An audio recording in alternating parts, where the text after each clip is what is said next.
तुम्हारे भाग्य को रोती हूँ, भरत के भविष्य को रोती हूँ। तू कहना क्या चाहती है?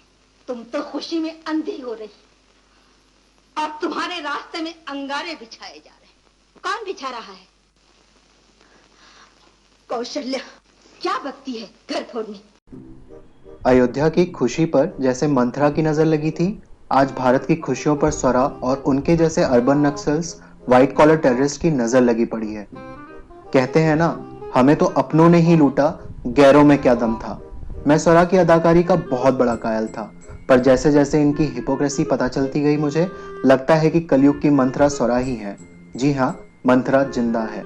दिक्कत ये है हम भक्तों की, देशभक्ति बॉलीवुड और 10 जनपद की भक्ति से बड़ी है और खून का रंग लाल नहीं केसरिया है। तो बात उठी है तो दूर तक जाएगी। स्वरा ने मुंह खोला है पर कान बंद रखे हैं। अब फ्रीडम ऑफ एक्सप्रेशन का यूज करके भारत तेरे टुकड़े होंगे बोला है, तो हम भी फ्रीडम ऑफ एक्सप्रेशन यूज करते हुए स्वरा को जवाब देंगे। स्वरा की कुछ मंथरागिरी पर प्रकाश डालते हैं।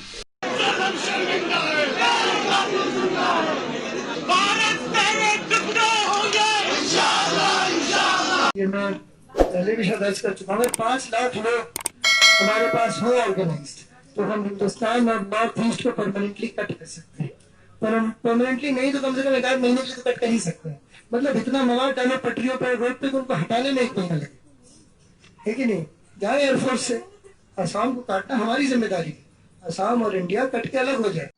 देश को तोड़ने की बात करने वाले दिल्ली यूनिवर्सिटी और जामिया यूनिवर्सिटी के बुढ़े छात्र कन्हैया कुमार, शर्जील इमाम, उमर खालिद, जिन्होंने देश तोड़ने का नारा लगाया, आसाम को देश से कट ऑफ करने की बात कही कि ये देशभक्त हैं और डेमोक्रेसी बचा रहे हैं।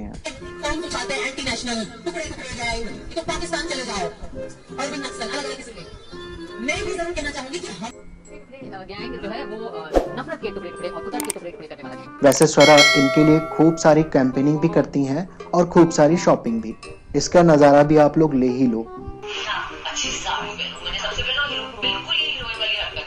जैसे मुझे पता चला कि I'm campaigning, I made about 20 sarees and I was my wardrobe sorted. मैंने ब्लाउज सिलवा लिया, अपनी ज्वेलरी मेरी, so I can curate my look, which I'm very excited about. And so I used to like put my hair in the morning, put on my hair extensions and like put my makeup and put my chunky silver earrings, and I was there in my sari. I was like a photo चाहिए ना मुझे। अब ये मंथरागिरी नहीं तो क्या है? चलो मान लिया कि ये फ्रीडम ऑफ एक्सप्रेशन है और डेमोक्रेसी को ये बचा रहे हैं, पर जब हमारे सच्चे देशभक्त जो देश बचा रहे हैं सर्जिकल स्ट्राइक करते हैं, तब स्वरा भास्कर, जो एक नेवी ऑफिसर उदय भास्कर की बेटी हैं, वो जब बोलती हैं कि ये इनकी ड्यूटी है, इसके लिए इनको एक्स्ट्रा पॉइंट देने की क्या जरूरत है, तब इसे मंथरागिरी ही तो कहेंगे और क्या कहेंगे। लगता है पिता से ज्यादा अपनी माँ से इंस्पायर होंगी। हाँ, जेएनयू में प्रोफेसर हैं और लेफ्टिस्ट की बहुत चहेती भी। वही जेएनयू जहां भारत तेरे टुकड़े होंगे, ओला हु उबर के नारे लगे थे। अब आप तो समझदार हैं, बताने की जरूरत नहीं। स्वरा भास्कर को पैलेस्टाइन के लोगों से लगाव है, उनके ह्यूमन राइट्स वायलेशन की चिंता है, पर बलूचिस्तान और सिंध के लोगों से नहीं। पैसे का सवाल है बाबू भैया, पैसे का। हुआ यूं, तेजिंदर बग्गा जो टी शर्ट भैया के नाम से फेमस हैं, उन्होंने बलूचिस्तान और सिंध के लोगों की आज़ादी की एक मुहिम को सपोर्ट करने के लिए ये टी शर्ट प्रिंट कराई। पर स्वरा के एक फॉलोअर, जिनको स्वरा भी फॉलो करती हैं, वो कश्मीर के बारे में बोलता है। तब स्वरा का एक और ट्वीट आता है और वो बोलती हैं कि इतना टाइम मिलता कहाँ से है, क्योंकि कश्मीर में ह्यूमन राइट वायलेशन की चिंता अगर है इनको, तो बलूचिस्तान और सिंध की भी होनी चाहिए, क्योंकि इंसान तो वहां भी रहते हैं। पैसे का सवाल है बाबू भैया, पैसे का। स्वरा वैसे तो पेटा को बहुत सपोर्ट करती हैं, पर जब गौ माता की बात आती है तब वो बोलती हैं कि इस देश का होम मिनिस्टर बनाते तो मैं एक ऐसा कानून निकालती कि जितने भी गौरक्षक नाम के आतंकवादी, गौरक्षक और टेररिस्ट, वाह रे वाह, इन लिबरांडों की बात सुन के इनकी मनपसंद सरकार के बंदे को अगर हमने वोट दे दिया तो हमारा देश कहां जाएगा, ये आप खुद ही समझ लीजिए। स्वरा की नजरों में कश्मीर जेल है। हाँ, शायद कोलकाता और केरला फ्री स्टेट होंगे, इमरजेंसी का टाइम सबसे बेस्ट टाइम होगा, और शरिया कानून जो अभी कोलकाता में एक गांव में लगा है वो सबसे बेस्ट लॉ होगा।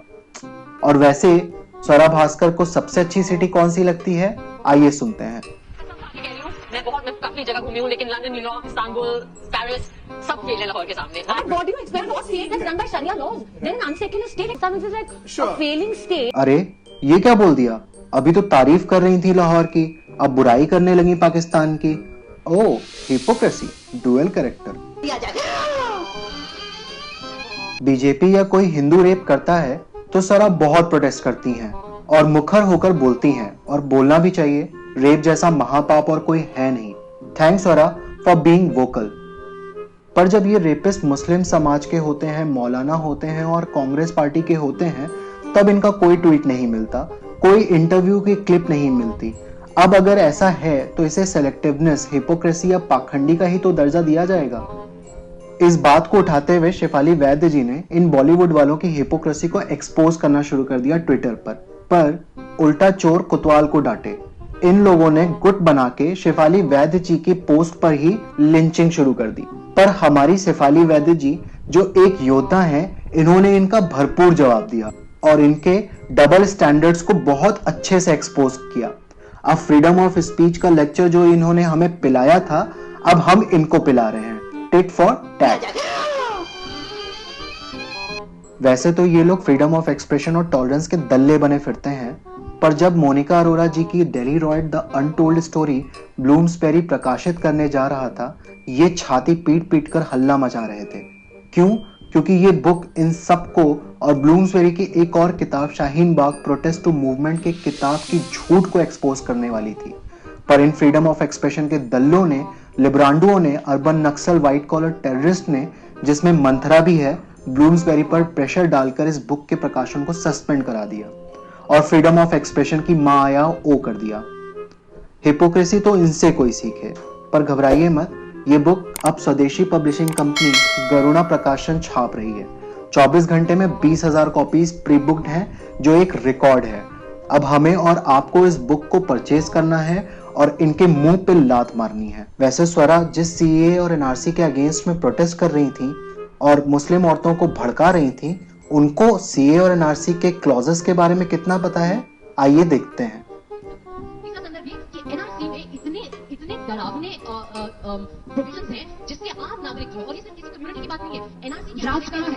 एनआरसी ड्राफ्ट कहाँ है? हर आज जिसका जन्म नहीं हुआ उसका मुंडन करवा रही है। एनआरसी कहाँ है? नहीं एनआरसी कहाँ है? आपने कहा एनआरसी में इतने डरावने प्रोविजन हैं, तो मैं कह रही हूँ कि आप ड्राफ्ट कीजिए ना। मैं इस डिबेट को यहीं खत्म कर दूँ। देश के कानून का पालन करना और टैक्स भरना, मेरा काम ड्राफ्ट तो आप हवाई बातें क्यों कर रहे हैं? हवाई बातें नहीं कर रही हूँ। नहीं तो आप भड़काएंगे लोगों को। हवाई बातें नहीं कर आपने एक्ट पढ़ा है?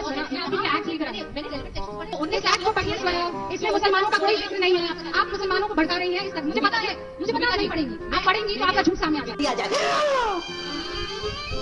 दोस्तों, स्वरा और उनके जैसे अनेक अर्बन नक्सल और व्हाइट कॉलर टेररिस्ट को मैं एक्सपोज करता रहूंगा। तब तक के लिए मेरे चैनल को सब्सक्राइब करिए, मेरी वीडियो को लाइक करिए और इसको दबा के शेयर करिए। जय हिंद, जय भारत।